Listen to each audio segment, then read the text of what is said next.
É o 9 de janeiro, depois da bagunça toda lá em Brasília.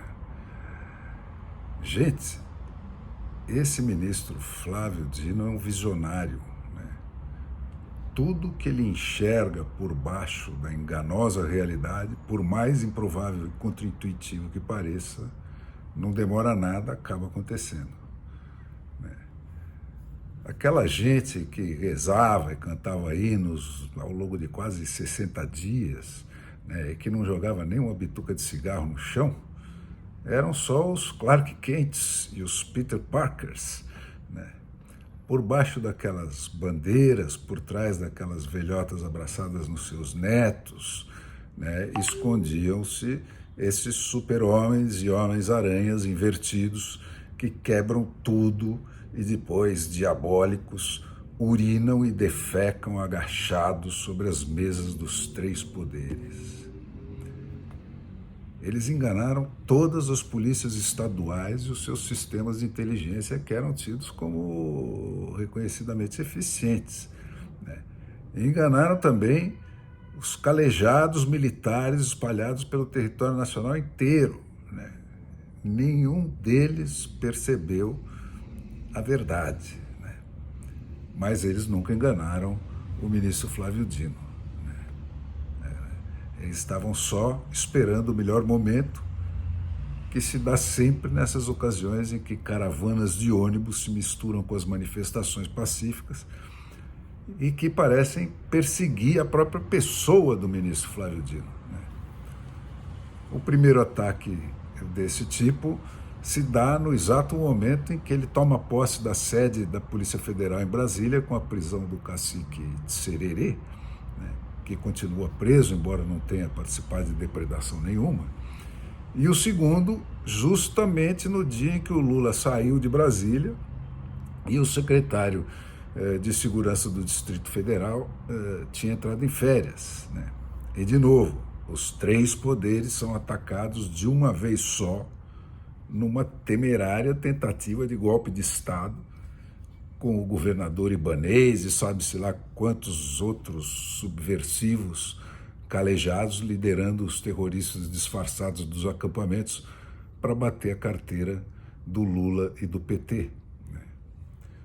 E uma vez conquistados esses objetivos, estranhamente não foi preciso nenhuma força para desalojar os caras, os autores desse golpe de Estado abandonaram espontaneamente as cidadelas que eles tinham conquistado.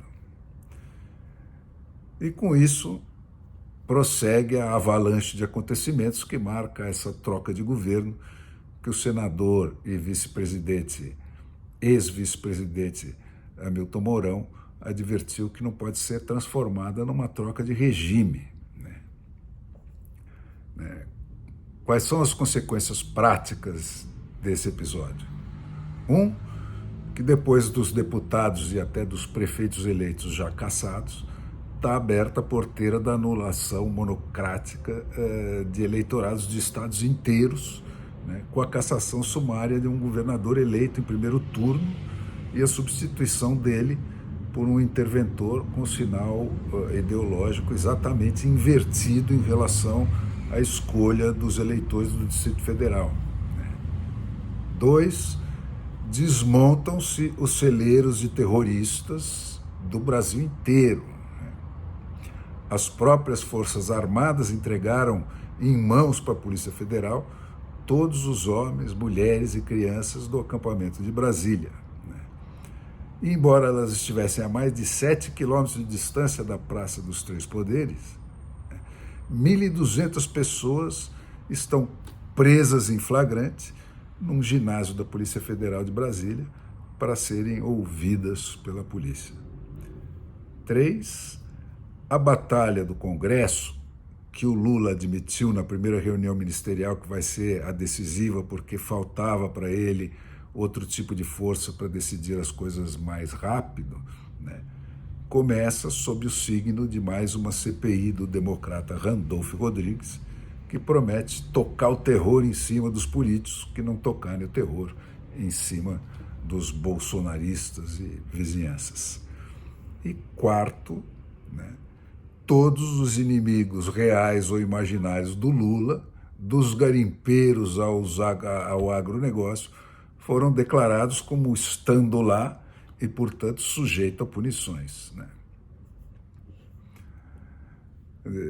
Abrir uma central de denúncias no Ministério da Justiça, como foi anunciado, né, é uma medida da incúria desse governo, né, e da suspensão do Estado de Direito. Os denunciados agora que provem a sua inocência. Lá para as 3 da tarde, quando começou a entrevista coletiva do ministro Flávio Dino, já tinha, segundo ele, mais de 13 mil e-mails com denúncias de terroristas. E o Ministério da Justiça montou lá uma equipe para filtrar tudo isso, claro que sem o concurso do Ministério Público.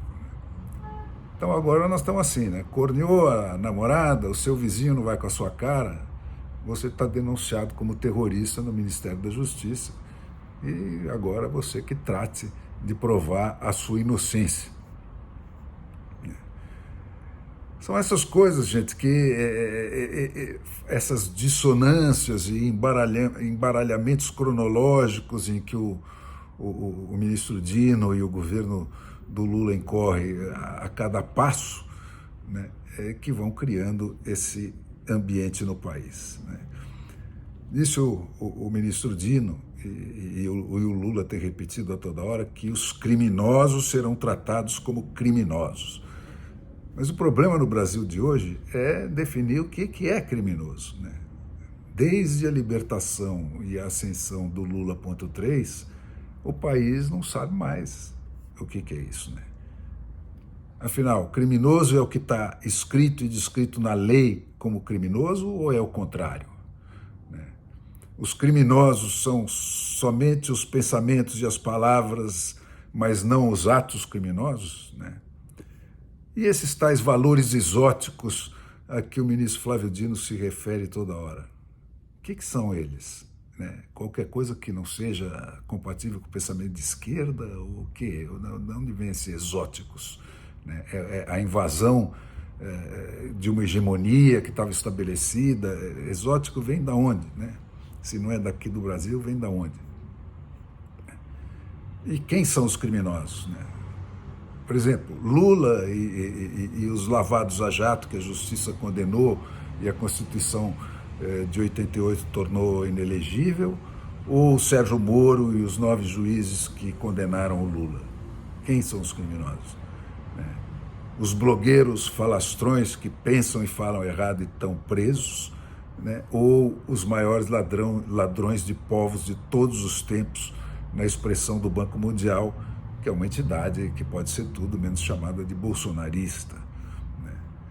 Os jornalistas que cometeram o crime de insistir na biografia vivida pelo Lula, em vez da inventada pelo Supremo Tribunal, ou os chefes do PCC que o Supremo Tribunal solta.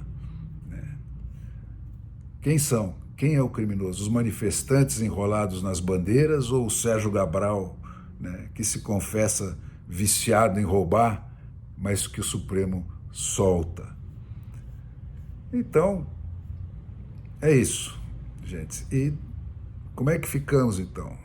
Na primeira reunião do seu ministério, o Lula reconheceu que a batalha decisiva seria a do Congresso, né, e que toda a vantagem estratégica estava do lado da resistência democrática, né, porque elegeram um Congresso com maiorias, esse que vai se instalar em fevereiro agora, no começo de fevereiro, com maiorias claramente brifadas para enfrentar aquilo que os eleitores estavam tomando como um golpe, né?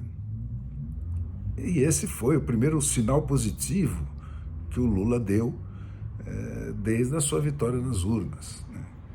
Por quê? Porque incluía um reconhecimento de que ele não tem apoio suficiente para impor a ditadura que muitos da sua entourage ali prometem pela força, né? E que a luta seria longa e difícil, e que por isso ele estava discursando para os seus ministros, né? E ele dizia para os ministros claramente que era por isso que ele teve que fazer 39 ministérios, né, para garantir a maciez desse novo Congresso em relação aos pleitos que ele vai fazer para essa turma. Agora que esse passa a ser o único caminho que sobra, né, tirada da frente as manifestações e os delírios desse pessoal que entrou nessa roubada, né, de participar dessa invasão que claramente foi né, infiltrada, é o único caminho que sobra, a menos que o Alexandre de Moraes ainda invente algum outro mais curto, né, mas que já vai ter que rolar debaixo de uma CPI do democrata Randolph, né, que promete terror contra quem se recusar a tocar o terror contra essa turma que não quer o Lula no poder absoluto, né?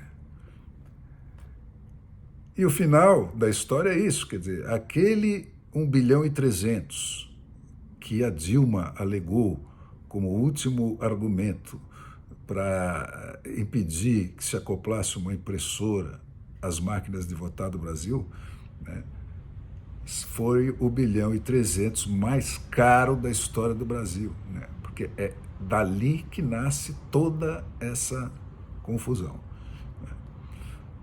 Era aquela votação final também, onde eram necessários 308 votos para derrubar o veto da Dilma, e que o Barroso foi pessoalmente para o plenário para impedir que se alcançasse esse quórum, e onde então a decisão final, apesar da vitória dos favoráveis ao acoplamento da impressora, não teve quórum suficiente para prevalecer.